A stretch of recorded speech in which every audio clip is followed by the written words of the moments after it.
নমস্কার সকলকে। আজ এই রাত্রেবেলায় আমি কোথায় আছি? আমরা কোথায় আছি তোমরা বলো তো? কোন স্টেডিয়াম? ঝাড়গ্রাম স্টেডিয়ামে। কেন আছি?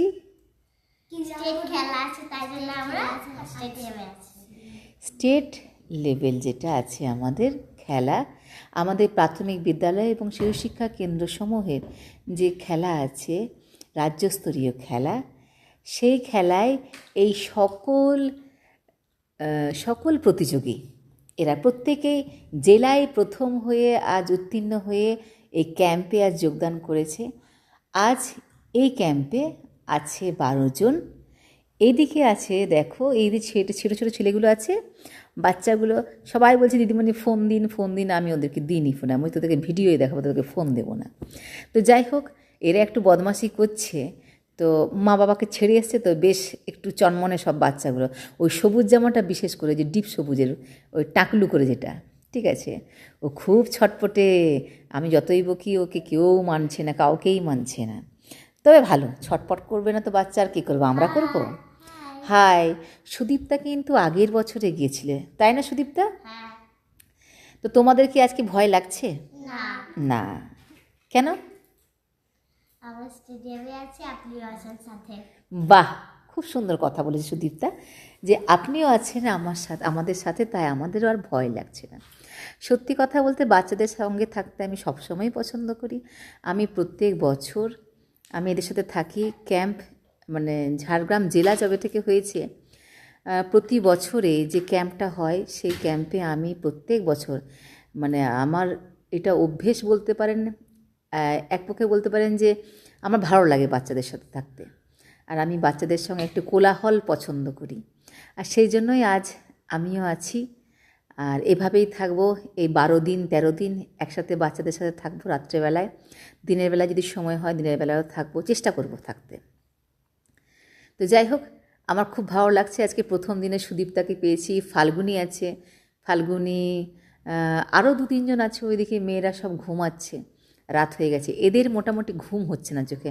আমি বলছি ঠিক আছে, তোরা যখন ঘুমোচ্ছিস না তাহলে আমি তোদের একটা ভিডিও করি। তো এই জন্যই ওদের ভিডিও করছি, যাদের একটু মন শান্তি হয়, অন্তত তারা ঘুমায় আর আমাকেও যেন একটু ঘুমাতে দেয়। না হলে এরা তো যা তিড়িবিড়ি শুরু করেছে, ঘুম কি, ঘুমের বাবাও আসবে না আমার চোখে। মানে এই হচ্ছে অবস্থা, মানে ব্যাপারটা বুঝতে পারছেন কীরকম। তো এই জন্যই বলা যে বাচ্চাদের সঙ্গে আপনারা যদি পারেন সময় কাটান কিছুক্ষণ, কেননা এখানে বিভিন্ন সার্কেলের বাচ্চারা আছে। আমাকে কেউ চেনে না, তোমরা আমাকে চিনো না? হ্যাঁ, সুদীপ্তা শুধু, ওই তুমিও চেনো?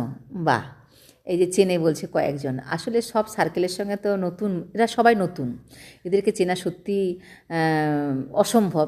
তো যাই হোক, এদের সঙ্গে থাকবো এখন 13 দিন, দেখা যাক কতটা বন্ধুত্ব করতে পারি। আগের বারে বাচ্চারা তো খুব কাঁদতো আমি যদি না আসতাম, একটু দেরি করতাম যদি। আমি হয়তো বিকেলবেলায় বাড়ি গেছি, আমি 7টার সময় হয়তো আসিনি, বাচ্চাগুলো শুধু কাঁদতো, দিদিমণি কখন আসবে কখন আসবে। আমার যদি দেরি হতো, দিদিমণি যদি শুনতে পেতো, গাড়িটা যদি শুনতে পেতো যে গাড়িটা ঢুকছে, সব বাচ্চারা ছুটে ছুটে চলে যেত গেটের কাছে, দিদিমণি আসছে। মানে এই যে একটা আনন্দ, এইটা ভাগ করা যাবে না। আমি থাকি বলে সেই আনন্দটা উপভোগ করি। আর সেই জন্য স্যাররাই বলেন, আমাদের ঝাড়গ্রাম ডিস্ট্রিক্টে যারা এই দায়িত্বে আছেন, ক্যাম্পের দায়িত্বে কি স্পোর্টসের দায়িত্বে যারা আছেন, তারা সবসময় বলেন যে অন্য কেউ থাকুক আর নাই থাকুক, রেণুকা যেন থাকে বাচ্চাদের সাথে। মানে ওনাদেরও ভরসা যে আমি থাকি ওদের সাথে।